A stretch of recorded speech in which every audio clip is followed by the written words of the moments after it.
Sidang perkabungan yang sedang berduka sungguh dalam dan pedih seperti perasaan saya. Keluarga yang ditinggalkan, mari kita masuk dalam doa, memohon pimpinan Tuhan atas firman-Nya. Firman-Mu lah Tuhan yang akan menguatkan dan menghibur kami, bukan perkataan manusia. Duka yang dalam ini susah untuk boleh dilukiskan, tapi firman-Mu akan menegakkan kami. Karena itu Allah Roh Kudus, mohon kemurahan-Mu menegakkan kami yang seperti buluh yang patah terkulai, sumbu yang tidak bisa menyala kembali. Kami tahu Engkau Allah yang menyayangi kami dan juga menyayangi almarhum rekan kami Pendeta Dani Lukas Lukito, dan Engkau telah memanggilnya pulang dalam kebahagiaan. Karena hiburkan kami yang ditinggalkan, kiranya Roh Kudus-Mu menerangi pikiran dan hati kami dan juga kehendak kami, agar kami menjadi pelaku firman-Mu. Bapak, berfirmanlah, karena kami telah siap untuk mendengar. Dalam nama Tuhan Yesus kami berdoa. Amin. Saudara, mari kita buka firman Tuhan yang terambil dari Kolose 1 ayat ke-16. Kolose 1 ayat yang ke-16. Firman Tuhan berbunyi demikian.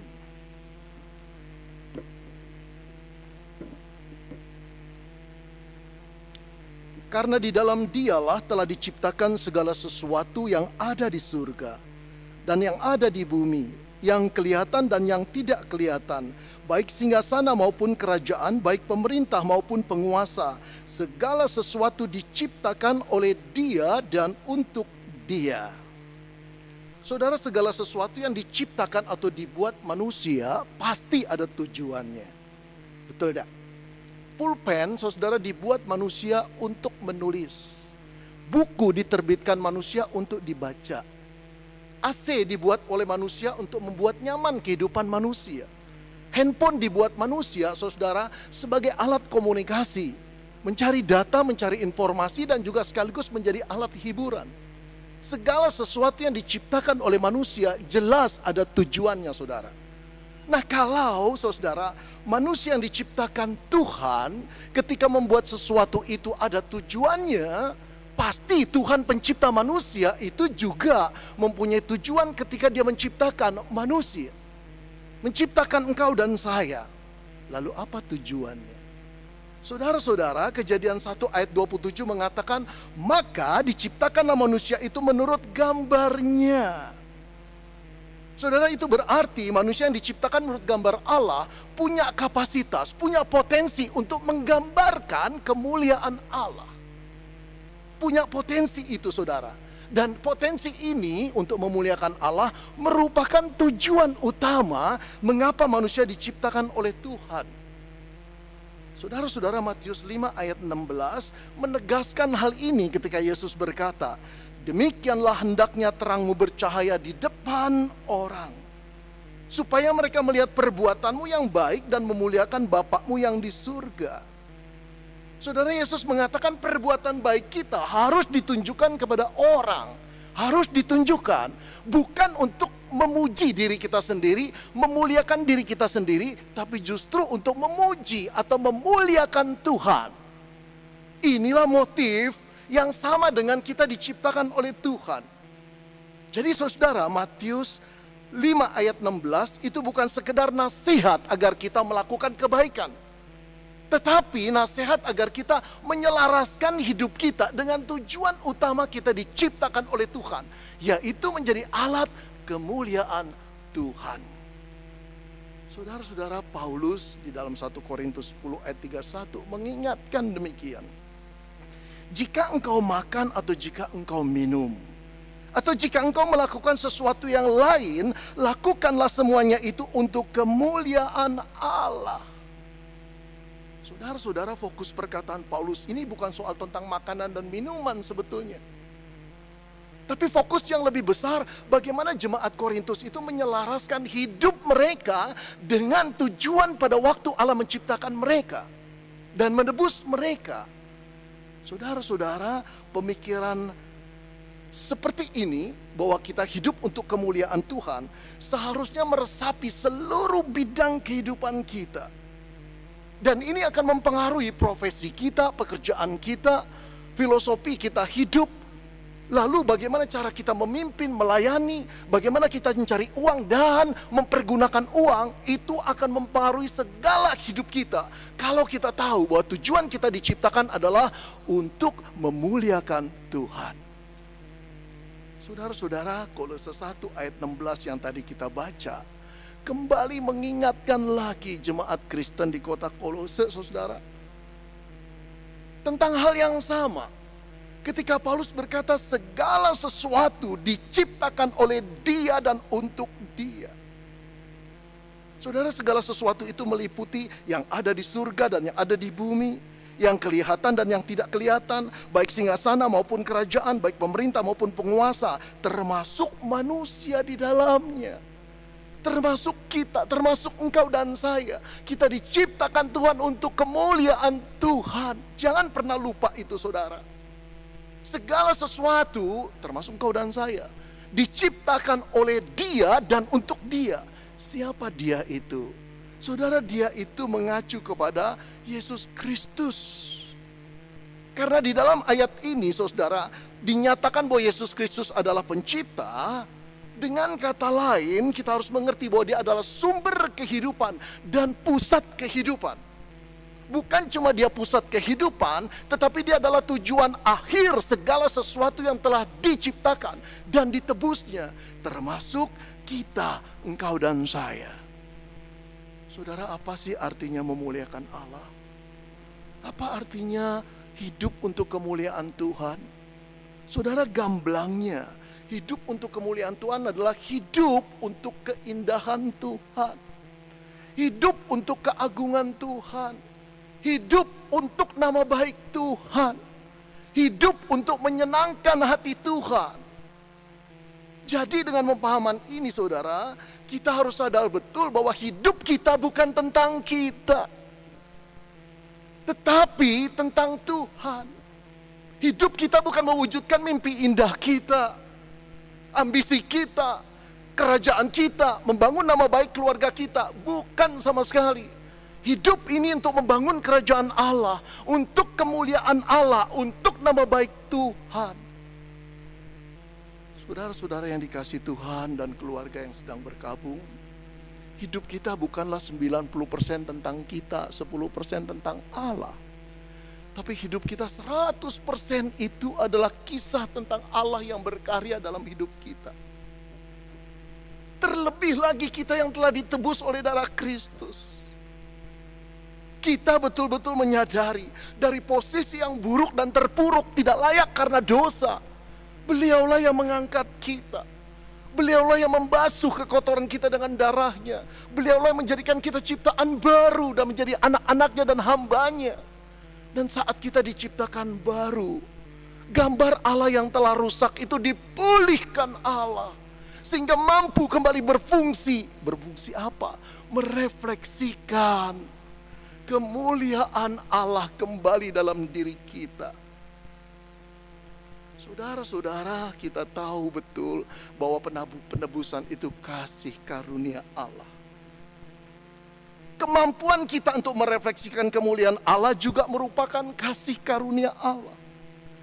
Namun seberapa besar kemuliaan Allah itu bisa terefleksi dalam hidup kita, tergantung betapa kuatnya atau berapa kuatnya kita mau menselaraskan hidup kita dengan tujuan penciptaan dan penebusan kita. Kalau ada pribadi yang begitu kuat, maka kemuliaan Allah akan bersinar, terefleksi dalam hidup kita. Luar biasa. Saudara-saudara, kemauan yang kuat dan serius inilah yang saya lihat pada sahabat saya almarhum Pendeta Dandi Lukas Lukito. Sebagai seorang yang mendalami teologi, membaca banyak buku, mengikuti perkembangan pemikiran zaman, tidak terbentik sedikit pun, saudara, adanya kesombongan. Saya nggak pernah mendapati beliau berkata teologinya itu luar biasa, aku tahu luar biasa. Nggak pernah. Saudara, yang ada adalah keprihatinan. Kenapa manusia begitu beraninya berbuat dosa? Yang adalah kesedihan kalau ada alumni yang tidak melayani Tuhan lagi, atau tidak percaya bahwa firman Tuhan ini betul-betul firman Tuhan. Ada kesedihan yang mendalam dalam hati beliau. Semakin beliau mengenal Allah, semakin terlihat penghargaannya akan kasih karunia Allah. Hatinya peka pada kesulitan orang lain, sensitif pada orang yang membutuhkan. Saya kira terlalu banyak orang yang disentuh oleh kasih dan perhatiannya. 32 tahun saya berkenalan dengan almarhum Pendeta Daniel Lukas Lukito. Saya mengaku terlalu banyak diperhatikan beliau. Terlalu banyak kasih beliau yang diberikan kepada kami sekeluarga. Tapi saya juga yakin bukan pada kami saja. Pada seluruh dosen, pada alumni, pada mahasiswa. Kita disentuh oleh seseorang yang merefleksikan begitu kuatnya kemuliaan Allah dalam dirinya. Saudara, tidak jarang saya mendengar teman kelasnya berkata, "Ben, Kokyong itu dari dulu," ini teman kelasnya, "sukanya bercanda. Tetapi yang luar biasa, tetap humble seperti dulu. Selalu punya perhatian pada orang." Bukan cuma 1-2 orang loh saudara. 2 hari yang lalu, seorang hamba Tuhan telepon saya dan berkata, "Pak Beni, benar berita ini. Berita yang tidak mau dia percaya." Saya bilang, "Benar Pak." Lalu percakapan berlangsung, saya teman kelasnya. "Aduh Pak Beni," dia kisahkan satu pertolongan yang dilakukan oleh sahabat kita almarhum Pendeta Daniel Lukas. Lalu setelah menolong berkata, "Jangan bilang-bilang loh ya. Sama seorang pun jangan bilang-bilang. Kalau saya sudah meninggal baru bilang-bilang ya." Dia ketawa, bercanda. Sekarang beliau sudah meninggal dunia, meninggalkan kita. Saya juga gak mau bilang-bilang apa yang diceritakan oleh orang yang ditolongnya. Tapi saya percaya begitu banyak orang yang tidak bilang-bilang merasakan sentuhan beliau, refleksi gambar dan rupa Allah yang telah dipulihkan untuk memancarkan keagungan Yesus. Kemuliaan Yesus itu jelas dalam dirinya. Saudara, gelar, jabatan, kekuasaan, senioritas yang beliau sandang tidak membuat beliau sombong. Enggak membuat beliau harus memakai jabatannya, kuasanya untuk memerintah orang. Tetapi dipakainya untuk sarana menjadi pelayan. Saudara, saya pernah bersikeras di rapat dengan pendapat beliau. Saya nggak mau kalah, tetap aja keras kepala. Saudara, besoknya beliau dengan Ibu Lina datang ke rumah. "Ben, kenapa sih lu ngomong kayak begitu?" Ya ampun, harusnya yang saya datang pada beliau, bukan? Bagaimana beliau datang kepada saya? Dia benar-benar seorang hamba buat kami. Bukan cuma perhatian, kasih yang berikan, tetapi datang melayani seorang rekan yang keras kepala, berdebat dan merasa benar. Saya masih ingat sekali. Di dalam hati beliau rupanya yang namanya sahabat itu menempati tempat yang luar biasa. Ketika saya pamit dari pelayanan GIO Ho Kim Tong, saat kami mau pergi, barang-barang sudah dibereskan, Ibu Lina dan Pak Daniel datang. Saya kaget, senior datang ke junior seperti saya. Lalu dia memeluk saya dan menangis. Wow, saya gak harap beliau memeluk saya dan menangis. Ada arti tersendiri sahabat bagi beliau itu apa? Saudara, inilah yang saya lihat. Pengetahuan teologinya begitu dalam tapi tidak sombong. Beliau tahu diselamatkan oleh kasih karunia. Dia berusaha keras untuk takut akan Tuhan. Dalam arti menyelaraskan hidupnya dengan tujuan utama Tuhan menciptakan dan menebus dia di dalam Kristus, yaitu hidup bagi kemuliaan Tuhan. Saudara-saudara, saya mau stop sampai di sini. Andai kata sahabat saya itu, rekan kita, dosen kita, berdiri atau duduk di sana mendengar saya, pasti dia sudah menuliskan secari kertas. Lalu dia datang dari belakang dan kasih. Dalam bayangan saya apa yang dia tulis? Ben, udah jangan ngomong panjang-panjang, bikin malu gua aja lo. Semua itu karena kasih karunia Tuhan, tahu dah. Wow, saya percaya kemampuan beliau merefleksikan kemuliaan Tuhan itu karena kasih karunia Tuhan. Betul, saudara-saudara yang dikasihi Tuhan. Keluarga yang sedang berduka, kasih karunia Allah lah yang telah menyelamatkan beliau dari kehidupan di bawah murka Allah, dari kehidupan yang kotor penuh dengan dosa. Kasih karunia Allah lah yang telah menyelamatkan beliau. Kasih karunia Allah lah yang telah memanggil beliau menjadi pelayan Tuhan. Kasih karunia Allah lah yang membuat beliau mempunyai intelektualitas yang mumpuni, menjadi dosen teologi yang sungguh-sungguh bisa menjelaskan arti dan makna tentang Allah kepada para mahasiswa. Kasih karunia Allah lah yang membuat beliau begitu gampang menulis. Kasih karunia Allah lah yang membuat beliau punya beban untuk memperbaiki masyarakat dan masyarakat Kristen. Kasih karunia Allah lah yang membuat ia mampu memimpin STT saat 3 periode 15 tahun. Saudara, kasih karunia Allah lah yang membuat ia mempunyai seorang istri yang sungguh-sungguh sepadan, yang selalu membackup dia. Kasih karunia Allah lah yang membuat beliau mempunyai anak-anak yang takut akan Tuhan dan menyerahkan diri menjadi hamba Tuhan. Kasih karunia Allah lah, saudara, yang membuat beliau pulang secara mendadak.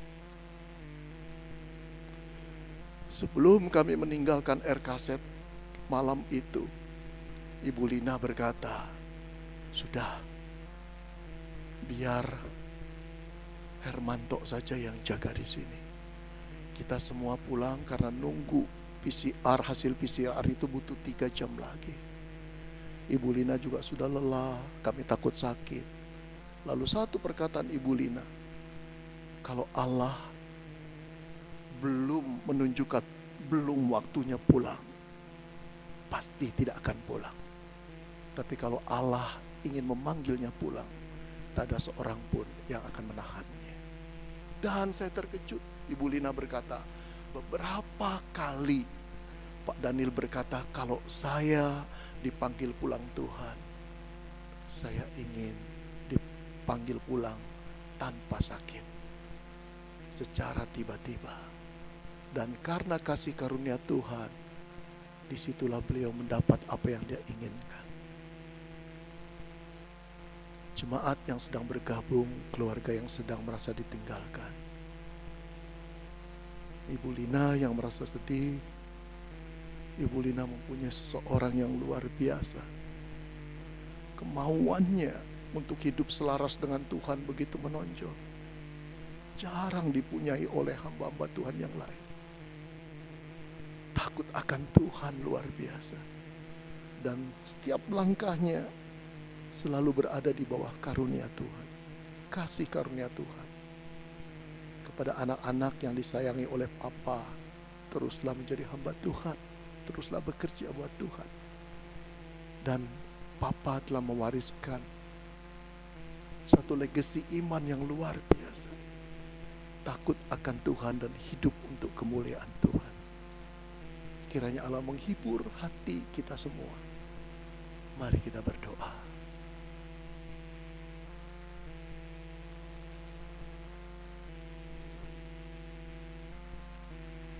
Kami mau melihat perjalanan hamba-Mu ini, Tuhan, dari kasih karunia-Mu. Dan ia mendapat kasih karunia yang luar biasa. Sampai hari akhirnya pun Tuhan mengabulkan permintaannya. Engkau betul-betul sayang pada hamba-Mu. Kami percaya Engkau juga sayang pada keluarga yang ditinggalkan. Beri penghiburan yang khusus, kekuatan yang ekstra, dan pimpin masa depan mereka satu persatu. Hiburkan hati kami dengan firman-Mu Tuhan, bahwa Engkau juga menyayangi kami dengan kasih karunia-Mu.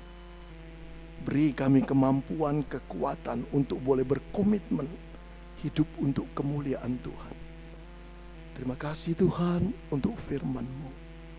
Terpujilah nama-Mu. Dalam nama Tuhan Yesus kami berdoa. Amin.